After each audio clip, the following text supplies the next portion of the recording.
Good afternoon. I hope everyone's well today. Thank you for watching. I was in my local high street and I seen something today that I never thought I'd see up in Runcorn, which is my seat. Immigration officers and SWAT teams supported by the police, and they were doing raids. And they were doing raids to make sure that all the foreign run businesses were actually legit. And this can only be a good thing in my opinion. Is it a coincidence that a lot of these foreign-owned businesses are used as fronts, especially the Turkish barbers, for money laundering? No. And is it a coincidence that they are focusing their efforts, or Labour and Yvette Cooper seem to be focusing their efforts on a seat that was considered a safe seat to them? It's been Labour since time immemorial, and it's fell to Reform UK. Is that a coincidence, or is that a cynical play on the part of the Labour Party? I think it's quite cynical, but that doesn't mean I'm not happy. This is the thing what people need to remember. Safe seats make up the bulk of our parliaments. If memory serves, it's just under 400 seats that are considered safe. And what that means is that they don't put any resources into these areas, either the Labour or the Tories, in these seats because they're not expected to. They don't make any effort in these constituencies, they don't really put any money into them because they don't need to, because they are safe seats.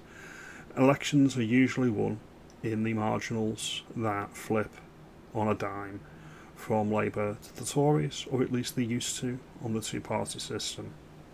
And this is why a vast majority of the country never feel like anything changes in their constituency, because their constituency is what they know. So they don't see any change in their constituencies. They think everything stays the same, nothing ever changes. Because their constituencies are starved of resources and any development, because they don't win elections, they don't decide elections, and it is a pretty shoddy and shabby way to run a country. Now, when my MP, Sarah Overton, was elected, she's put a cat amongst the pigeons. She's going on Talk TV and other places, and all she keeps on doing is talking about the issues that the Labour Party, and largely the Tory Party, never concerned themselves with because they didn't need to, which is immigration. I'm going to play you a clip that my MP put out with Julia Hartley-Brewer on Talk earlier on today. I can tell you, from my point of view and my perspective, this is exactly what I voted her in to do. She has my full support, and I'll vote for her again if she continues to make these noises. So I'm going to put this clip on now. I could tell you some horror stories, Julia, about things that my residents have had to put up with and suffer. Well, tell us. Well, I've seen CCTV, so I have literally seen the evidence, as has the police, of people coming and going in the night, men coming and going at night, in houses of residential areas, drug dealing, knives being carried, taxis with young women being dropped off at night, picked up in the morning. I've had so many stories of parents concerned because their children have been stopped, spoken to, young girls been spoken to, would they like to earn some money? It's absolutely horrific.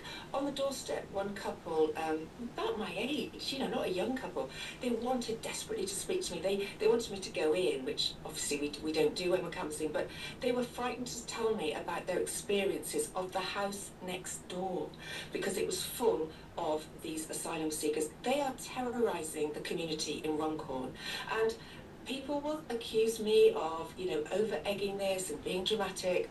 Oh no, they'll accuse you of racism. They'll say you're bigoted, xenophobic, racist. That's what they're in denial of what's happening, and once these asylum seekers go into these private landlord accommodation, they are lost to the authorities. I completely agree with everything my MP has said.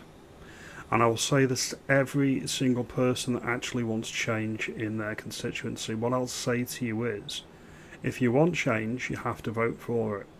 If you want Labour to sit up and pay attention, because let's face it, we've got another 4 years with Labour at least. If you want them to sit up and pay attention, vote for them if you get by-elections, vote for reform, get a different MP in, make your voices heard at the ballot box, and you could get change locally before we get it on a national level. Mass deportations and remigration is the goal, eventually. Whether reform will actually deliver, that remains to be seen. All we can do is apply the pressure and make our voices heard. My MP, for her part, is doing what I voted her to do, and I'm getting action and results on the ground due to my MP's efforts, which is why this video is titled The Reform Immigration Rates. These are only happening because reform is putting pressure on the government, and they're only happening in my area, in my view, because Labour's lost this seat, and they never thought they'd have to do anything on immigration up in the north. They thought they can continue to dump all of these migrants on us, and no one will pay attention. Well, we do pay attention, and there's people over the water in the neighbouring constituencies in Widnes and Halewood, and they're seeing what we've got over in Runcorn and Helsby, and now goes, well, we want a bit of that over here.